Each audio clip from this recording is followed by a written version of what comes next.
राम राम। आज हम चर्चा करेंगे राहु खाना नंबर 9 के बारे में। क्या है फलादेश, क्या है उपाय और क्या है परहेज, ये जान के आप अपने राहु खाना नंबर 9 को बहुत अच्छे तरीके से मैनेज करके राहु खाना नंबर 9 के अच्छे फलों को प्राप्त कर सकते हैं। लेकिन ये वीडियो शुरू करने से पहले मैं ये कहूंगा कि अगर आप इस चैनल पर नए हैं तो इसे सब्सक्राइब कर लें। राहु खाना नंबर 9 में जब शुभ हालात में होते हैं, हर ग्रह हर एक भाव में शुभ और अशुभ होता है।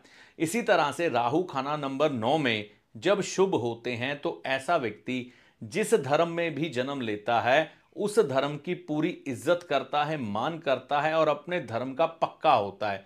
बुजुर्गों के साथ बेहद प्रेम भाव होता है और ऐसा व्यक्ति देखने में आता है कि धर्म पर बहुत अच्छी रिसर्च और पकड़ रखता है। इसके पास धर्म को लेकर बहुत से लॉजिक और सिद्धांत ऐसे होते हैं जो धर्म की दिशा को बदल देते हैं। मतलब कि धर्म के नजरिए को सोचने का एक नया नजरिया ये समाज को देने का काम करते हैं। ऐसे व्यक्तियों के बुजुर्ग कई बार देखने में आता है, कई बार धन संपत्ति जब तक वो जिंदा होते हैं दुनिया में इनको कहते हैं कि तुम्हें कुछ नहीं मिलेगा, लेकिन कई बार सरप्राइजिंग तौर पर इन लोगों के बुजुर्ग जब दुनिया से चले जाते हैं तो जो विल पड़ी जाती है तो इनके नाम पर अच्छी खासी संपत्ति निकल आती है।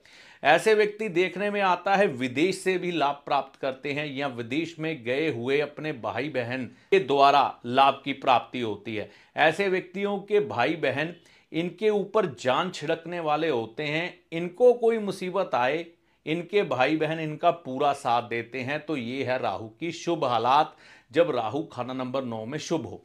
राहु जब खाना नंबर 9 में खराब होते हैं तो ऐसे व्यक्ति अपने धर्म पर पक्के नहीं रह पाते। इनको विश्वास नहीं होता अपने धर्म पे, ये दूसरे धर्म पर भी कई बार जाने लग पड़ते हैं और अपने धर्म को बुरा भला कहने लग पड़ते हैं। वैसे तो धर्म सभी समान है, लेकिन ये जिस धर्म में जन्म लेते हैं उस धर्म का मान सम्मान नहीं करते। बुजुर्गों से इनके मतभेद होते हैं, जिसके कारण बुजुर्ग जब इस दुनिया से जाते हैं इनके नाम पर शायद कोई जमीन जायदाद नहीं रखते, ना ही इनकी कोई फाइनेंशियल मदद की जाती है, जिसके कारण ये घृणा की दृष्टि से अपने बुजुर्गों को और अपने पारिवारिक मेंबरों को देखते हैं, जो कई बार तब्दील हो जाता है कानूनी झगड़े में, लड़ाई झगड़े में, वाद विवाद में। ऐसा देखने में आता है। तो ऐसी स्थितियों में राहु खराब के लक्षण प्रकट होते हैं और ऐसे व्यक्तियों को देखने में आता है जो लोग मानसिक तौर पर परेशान होते हैं ना, इन लोगों को बहुत पसंद करते हैं, इन लोगों के पास आते हैं। और ऐसे व्यक्ति कई बार पखंडी रूप में भी आ जाते हैं। कहने का मतलब है कई ऐसे बाबे मैंने देखे हैं जिनके राहु खाना नंबर 9 में होता है। धर्म से कोई इनका सरोकार नहीं होता राहु जब खराब हो, लेकिन ये पखंड करके या एक एक्टिंग नुमा जिंदगी बनाकर दूसरों की समस्याओं का समाधान करते हैं। कहते पागल भी इनके हाथों उस समय ठीक हो जाते हैं।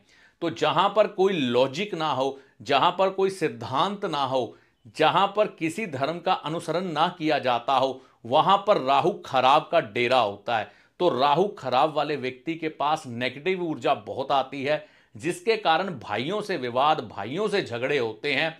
और ऐसे राहु वाले को अक्सर अपनी किस्मत के मामले में उतार चढ़ाव देखना पड़ता है। कभी किस्मत ऊपर, कभी नीचे, या कई बार सरकारी विवाद होना इनकी आम बात होती है। तो ये राहु के कुछ शुभ और अशुभ लक्षण थे। शुभ लक्षण आपके जीवन में आ रहे हैं तो आपको उपाय करने की कोई खास जरूरत नहीं है। अशुभ लक्षण राहु के अगर आपके जीवन में प्रकट हो रहे हैं तो कुछ एक उपाय कर लेने चाहिए, जिनमें से सबसे पहला उपाय है केसर का तिलक लगाना या फिर गोल्ड की चेन बृहस्पतिवार के दिन अपने गले में धारण करना गंगा जल से शुद्ध करके। इसके अलावा यहां पर राहु के लिए गंगा स्नान जितना आप करेंगे उतना ही आप बढ़ेंगे।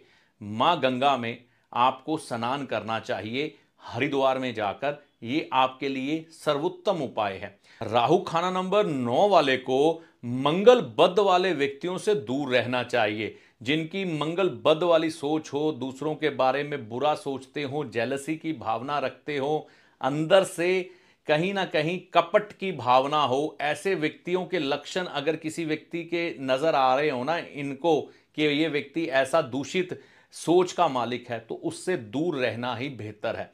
अपने धर्म का अनुसरण करना, पालन करना इनके लिए अच्छा रहता है। राहु खाना नंबर 9 में हो तो गोल्ड का चौरस टुकड़ा डालने से भी लाभ होता है।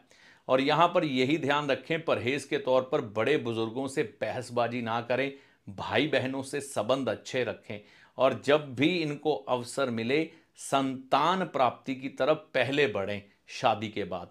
तो इन बातों का ध्यान रख के राहु खाना नंबर 9 वाले अपने लक्षण जांच कर उसके उपाय कर सकते हैं। अगर राहु आपका शुभ भी है तो गोल्ड गले में धारण करने का कोई नुकसान नहीं है, बृहस्पतिवार के दिन सुबह के समय धारण कर लें। तो इन बातों का ध्यान रख के आप अपने राहु पर कार्य करिए। इस वीडियो में दी गई जानकारी का लाभ माता रानी की कृपा से आपको होगा। जय माता दी।